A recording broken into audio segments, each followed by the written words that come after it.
Hello and welcome to the E-Talking podcast from Motion E, the place to be for in-depth content on Formula E, electric vehicles and sustainable transport, with content as surprising as an upsold chicken pakora in the middle of Spain. I'm Stuart Garlick. This edition of the podcast comes to you just before the Diriyah E-Prix in Saudi Arabia, the first race of the Formula E season. We'll be covering it here on Motion E. In this podcast, I speak to Neo 333 driver Ma Qing Hua about how he feels on the eve of possibly the biggest challenge he's faced in racing, driving for a team that had to hurry to finish its car before testing and seems to be playing catch-up with the rest of the field.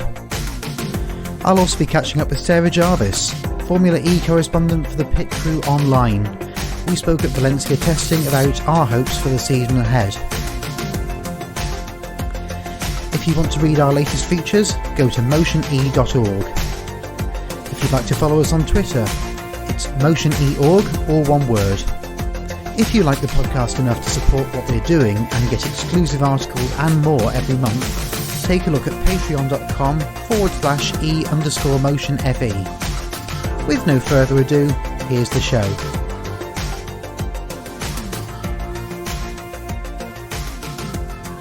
I think the team has been recruited, as you know, now it's Neo 333 racing team, so it's quite a new team, and we carry some old stuff and some experience from the Neo Formula E team in the previous seasons,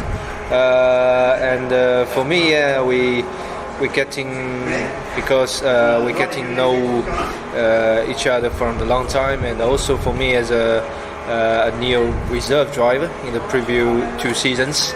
So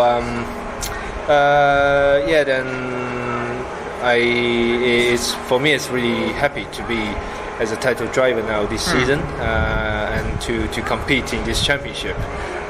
For sure, it's going to be a difficult start for us because everything is quite new, and for me, it's the first time to be in the Gen 2 car. So I'm looking forward and really positive on this, and we'll see how things going through, especially through this testing. And so far, I think I'm okay, but we still have a lot of work to do, and for me also is as a learning procedure for the moment. You've obviously driven the Gen 1 and now the Gen 2, so I asked this of Simone Di Silvestro as well, but can you describe for someone who maybe has never driven a Formula E car what the difference is in performance in terms of how to drive, in terms of which one is more difficult to drive?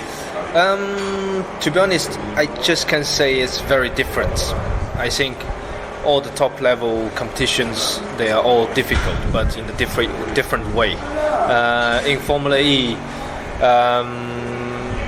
you need to kind of forget about what you learned before in the other categories, whatever is, the standard single seater like Formula 2, Formula 1, then GTs, or like what I'm racing now also in touring car, WTCR. It's completely different species, and the way you perform, the performance of the car is different, the way you think to perform is different, and of course we are racing on the street. I mean really street, not like Formula 1 street race, because for example like Singapore, you still have some long stride, fast corner, and the track surface has been retarmac, so it's flat. But in Formula E, it's really the original street with the wall. So it's narrow, bumpy, and the tiny corners. So it makes very different than the normal circuit racing. There's too many things. It just make the driving on the driving side is really different than the other categories. But obviously in WTCR, rubbing is racing to an extent. You can you can make contact with other cars, without necessarily being out of the race. Formula E, it's a bit different. Is that one of the things that you think about? Having a clean race a bit more maybe in Formula E. Well, maybe as you saw, especially I think from the last season, there start to be quite a bit contact in Formula E. Yes. Yeah, but this is the things you have to be careful with the single seater. Anyway, there's always a limit. If you damage something, you got, the penalty not from the FIA, but you got a penalty for yourself from your car. So you have to be careful, but in the same time you have to push as much as possible, because in this narrow circuit I think really difficult to avoid some necessary contact, and sometimes it's just too many accidents happens in 1 second, so you cannot really avoid that, and you don't need to be afraid of that. You just need to be clear to not damage the car. And like what we say usually in WTCC is like touch without touching. Yeah. I mean, obviously you've won races in the Chinese Touring Car Championship, and you've since raced in WTCR and Formula E. Can you maybe tell me a bit about what the difference is between being a Chinese driver in the Chinese Championship and being a Chinese driver in Europe? And are there any, for example, cultural differences in terms of dealing with teams in Europe compared to teams back at home in China? Yeah, of course, different languages. Yeah. Yes, different culture, very different. And I've been working with English teams, French teams. In 2014, when I raced in WTCC, it was Citroën Racing. Then it was full French. Then this year, in WTCR was full Italian. And when I in Formula One with HRT was full Spanish. So it's totally different culture, and the way the people works together is different, and different food, different logic, and also as a Chinese, I think for me I always bring the different way to sing to the team, and I would like to introduce more our own culture to the team, and to share what was life experiencing my side in China, and I also would like to experience the European side for sure.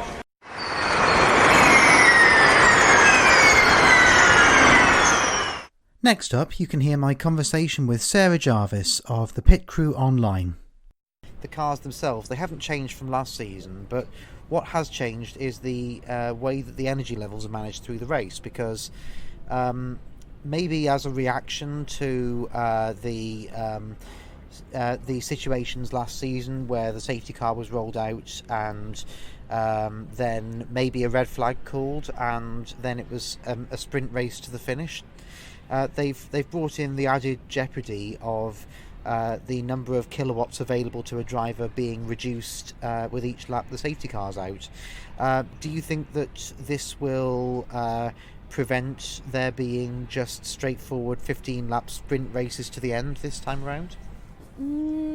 It's hard to say, because a lot of the regulations that have been put in place in regards to power was to prevent sort of that strategical war battlefield that goes on. Like, for example, when they first launched attack mode, they said that they were going to determine how many times in a race, per race, they were going to use it. So say in Santiago they might use it 3 times, and say in Paris they might use it twice. That kind of went to pieces, apart from in New York, where they had 3 attack modes each. And I think that the safety car at the moment does play a big part in team strategy. Nice safety car going past. Yeah, that's the BMW i8 safety car. It's a hybrid, sadly, but Nonetheless, you could hear the whistle from the electric hybrid unit, so it is there at least, harvesting away. Yes. And I think that in any motorsport, the safety car will always play a predominant part, and strategy plays into that. And I think that having the reduction in kilowatts for each lap, it kind of lessens their ability. They have to kind of use their brains a little bit more and strategize and energy save a little bit more. 'Cause certainly, like we saw, like was it Nissan in Santiago, where they ran out of energy. Mexico. Yeah, Mexico, that's the one. And they basically ran out of energy. So then we might have like more situations like that, which as a fan is very interesting. Maybe not for the drivers, but from a fan perspective, racing, of course, it's never nice when anybody sort of comes out.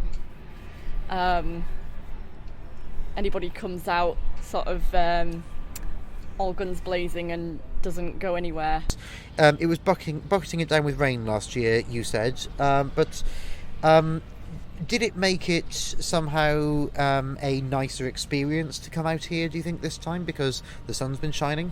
I think that as well, and I did quite a few. I kind of had a run up because I did media in Monaco, Berlin, and Bern. So I kind of was riding off that, working hard with that. So I feel like this time around I'm a lot more relaxed about it. The weather's nice, as we were saying. The drivers are always interactive, and they're always in a good mood in testing. It's not like if you catch them after a race, like certainly like the Bern race, after they reshuffled all the pack, and I think Lucas de Grassi was in the media pen for about 20 minutes after the race, still ranting on about the reconfiguration of drivers. But I think testing is always kind of a more relaxed atmosphere, and I think that's why it's such a perfect event to come for like new journalists.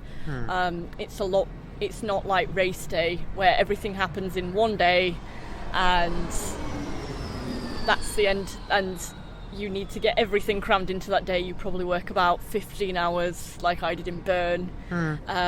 It's just a lot more relaxed, you get a lot more time, you get a lot more experience, and it all adds up at the end of the day.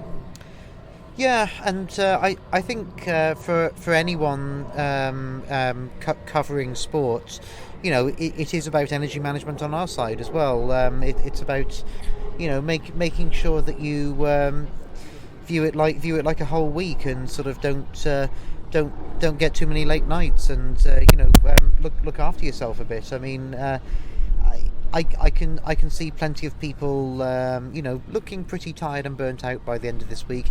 It is a hard slog. I know, you know, people view this people on the outside view this as a nice holiday, but you know, coming up with new interview questions all the time and transcribing and, you know, working hard on updating websites, it is a bit of a slog, isn't it, sometimes? Yes, definitely. I think it's because obviously, like you said, people on the outside, because I have another full-time job, they say, oh, you're going to Valencia, oh, how lovely for you, nice week off. And I'm like, it's not a week off. I probably work more hours than I do in my other job.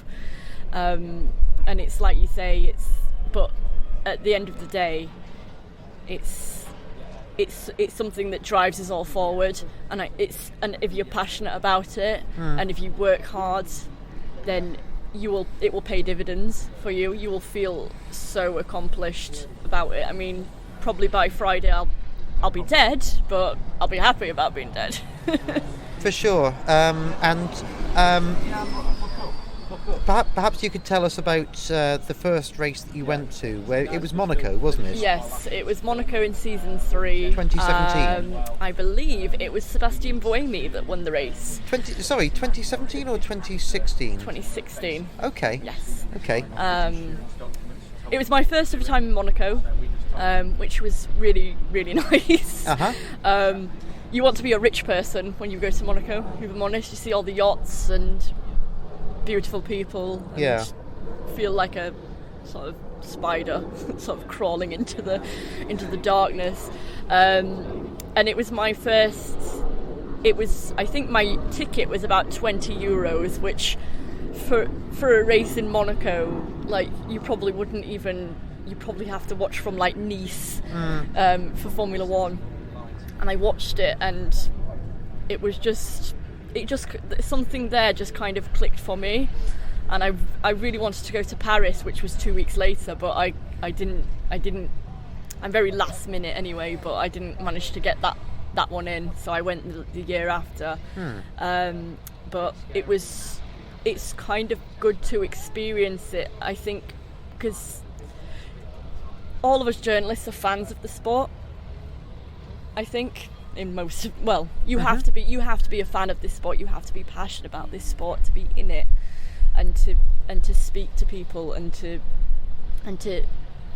sort of use your worldly knowledge to educate other people and encourage other people to get into it. And I think being a fan to begin with really helps, because you get that kind of nerdy knowledge. You want to learn everything about it, but you kind of get best of both worlds. So when you're a fan, you get sort of the fan experiences, you get to vote on Fan Boost and all of these things, and then when you're media, you get to go behind the scenes and see how things work and why they work that way, and that's really interesting to me. And what about the drivers themselves? Obviously you've spoken to them and they're all very polite generally, but is there any particular driver that you would say, you know, if you were to meet outside of Formula E, you know, maybe you'd like to become friends with that person? Is there anyone who seems especially open to, you know, answering questions in an interesting way, perhaps? I think definitely Mitch Evans and Sam Bird. Those two drivers I've known since season 4. I've interviewed them. They always give really in-depth, articulate answers. They really think about what they want to say, and they don't sort of fob you off with sort of because obviously they're obviously all PR trained and they have to say the right thing, but with Mitch and Sam, I feel like they articulate things in a way that makes it sort of, it isn't just an interview to them. It's them just genuinely just sitting down and speaking to you openly and honestly about things. So I think those two, and also the really funny, well, Sam's a really funny guy, and I spoke to Mitch today, and he's given me a lot of really in-depth answers that I can use. So, and he's an absolute. They're both an absolute dream to transcribe as well, because some of the drivers, even the English ones, can be a little bit muttery sometimes, and especially when you're transcribing, you kind of got your headphones on and you're like, what is he saying?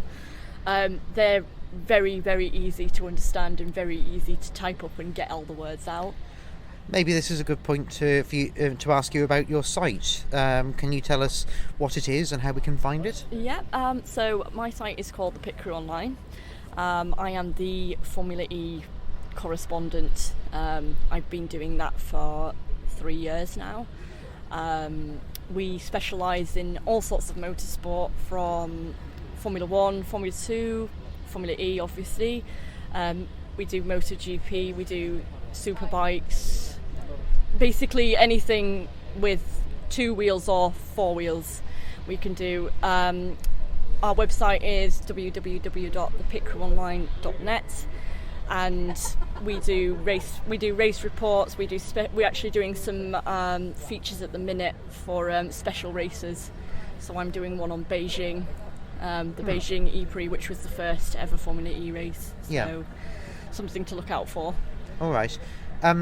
When I look back at the first ever Formula E race, I watched it again on YouTube recently, and it feels a bit like watching the first episode of Star Trek: The Next Generation, because your favourite characters are there, and they all seem like the people that we know.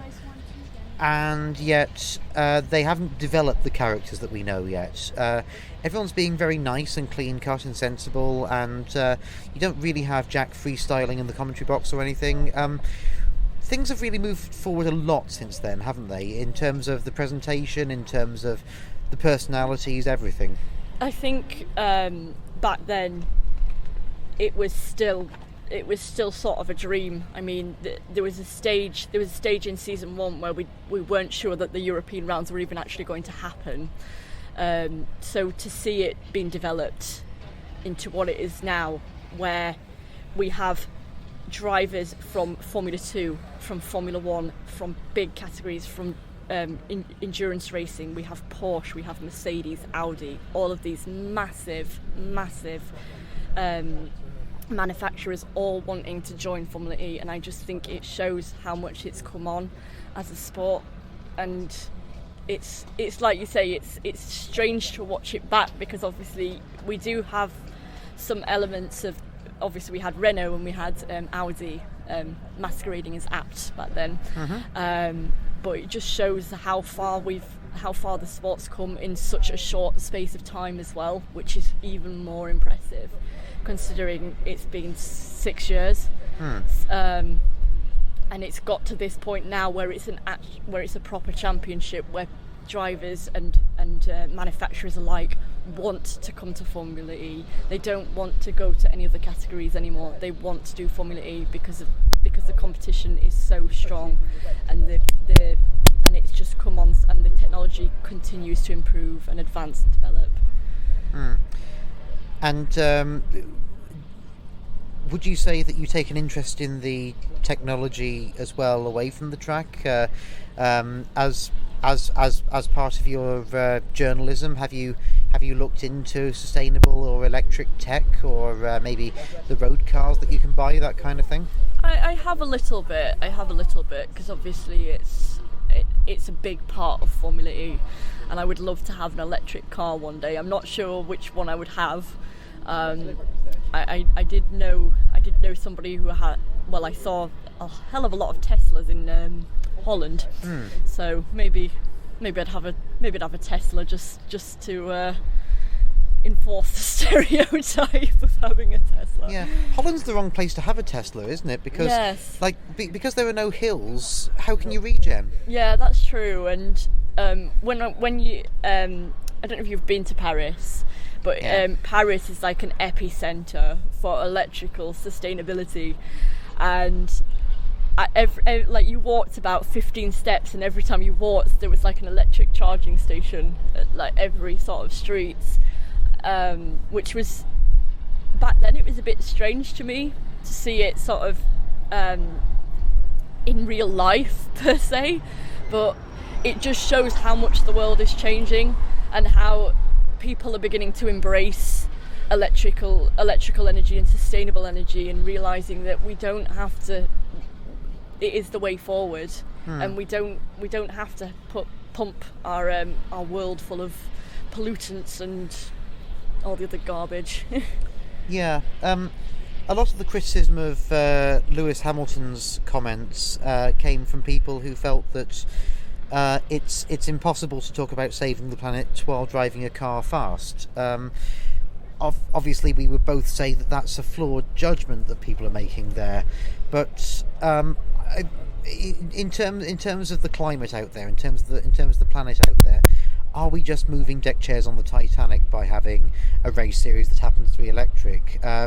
Or can Formula E do something to influence people to, genuinely save the planet? I think definitely, because you've got a lot of the top car manufacturers currently in Formula E now, and they're all going to be pushing their own road electric car that you can drive on the road. So I think they do. And obviously, having a shorter calendar, you've not got as much problems with the fright of moving things around, and a lot of the rounds are around the same time, in places that you could get to easily. So you're not having the problem that you've got in Formula 1 of going here, there, and everywhere. 21 times now? 21? 21, yes. 21 times in a year, like putting things on and off of jet planes and moving them all around. So I do think it's a platform as well. It's bringing electric cars to the forefront, because I think maybe 10 years ago electric cars were seen as sort of something that maybe your dad would have, or your granddad would have, or some sort of environmentalist would have. And I think by having a race series that is predominantly electric orientated, some people sort of see it as an exciting thing.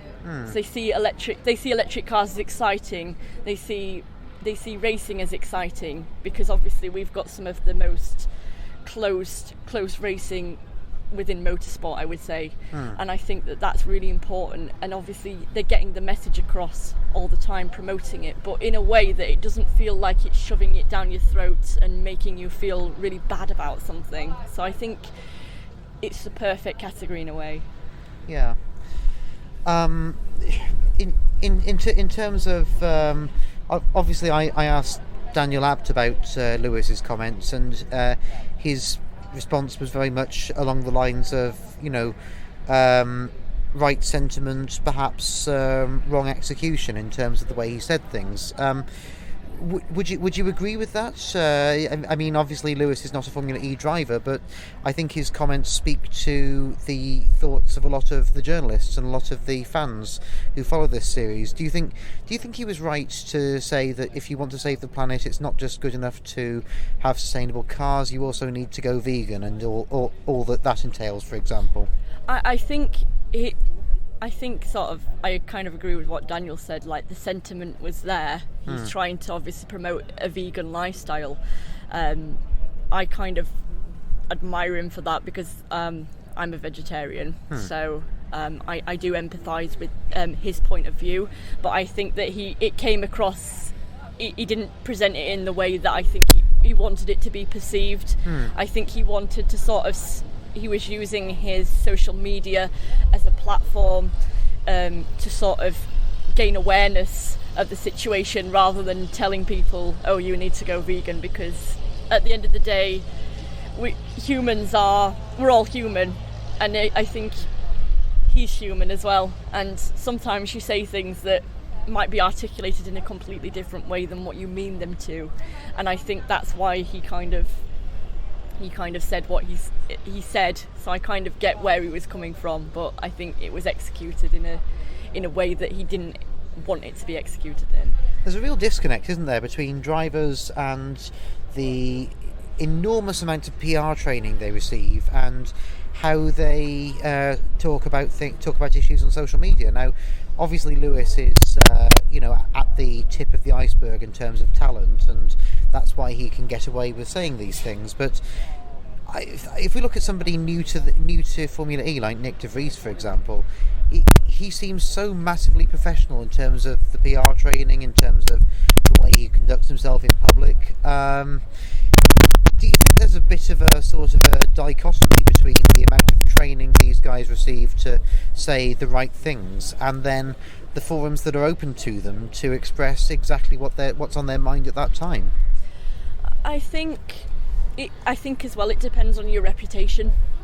Lewis is obviously a world champion, so I think his words and his reputation have a lot more weight than say somebody just starting out. But I think that it depends on the team as well as to what they want their sort of fan base to see, because obviously, you like to use your term, the tip of the iceberg. That is what sometimes, a lot of the time, we do see of drivers and of their opinions, because we're here to watch them race. We'd love to know them as people, but I like to think when they get in a race car, they're a completely different person. They're just a racing driver. They're not just a person they are a person, obviously, with views and opinions, but those kind of disappear once you're on track, and it's the driving and the car that does the talking, rather than the sort of opinions and thoughts of other people. Yeah. Is there any part of coming to Formula E events that you don't enjoy, or any part that, if you didn't have to do this, then you would not? For example, the long bus journeys and train journeys to get to a track. One, getting up at 7 o'clock in the morning to do practice. I would say as well the travelling, although certainly within Formula E we are quite lucky in that a lot of the time it's in the city, so you can kind of stay more or less on the track's doorstep, so it's kind of more getting to the places and having E-Prix in sort of locations like Saudi Arabia and Jakarta and Korea can be a little bit difficult at times, sort of, because obviously I'm not going to attend those live, but I've still got to get up and cover it, so it's sort of the time difference as well. Getting up at I had to get up at 4 o'clock in the morning for the Sanya E-Prix, which was also the day of my birthday, so that was an experience. Well, at least they gave you an E-Prix on your birthday. Yes, that is true. I never get an E-Prix on my birthday usually. Yeah, I usually get Eurovision on my birthday. Oh, well, that's even better. I guess. So I like to do sort of I like to do content based on encouraging people into the sport, letting them know people they might know, because obviously a lot of people who come in from Formula E are from a Formula 1 background, so sometimes you have to say like, oh well, you know John-Eric Verne, well now he's a two-time world champion, why don't you watch him in Formula E? Yeah. And I'm obviously on like a lot of platforms, so I've had like a lot of people say, oh, Formula E's, I've like been looking at testing and I'm really interested, like what is it like? And I like that sort of enthusiasm and excitement that comes with finding out about a new series that is so exciting in its own way. It's not the same every week. You're never going to have the same race. You're never going to have a Mercedes on pole. You're never going to have it's never the same week on week. It's always different, and there's always something to learn. So even as somebody coming into the sport who's never heard of Formula E before, I can learn from just as much as they can learn, if you know what I mean. Yeah, of course. And how do we follow you on social media? I am on Twitter. I should get onto it more actually. I've been working really hard, slog sort of 6 days a week. My Twitter is Valentine's Kid. That's all one word. Okay.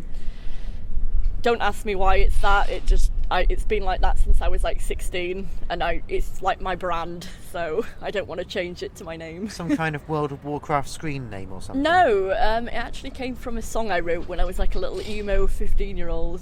Okay. Because I used to write a lot of songs, played the guitar, probably set up a Formula E band somewhere. In the paddock. Someone probably could play as drums. See if anybody's a good drummer.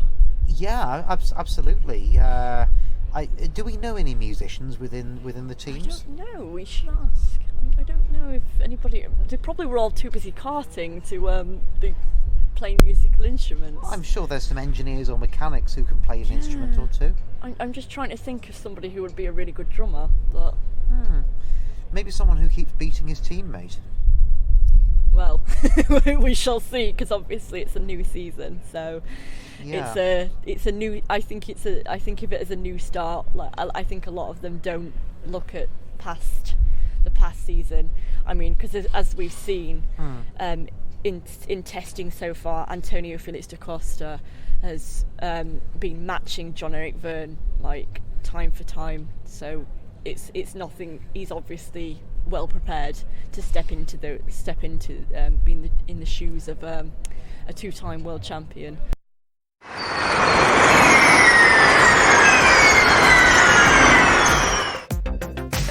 Thank you for listening to the eTalking podcast. If you liked this and want to get more, go to motione.org, and you may also want to consider subscribing to our Patreon exclusives on patreon.com/e_motionfe. Goodbye for now, and we'll talk again after the Diriyah E-Prix.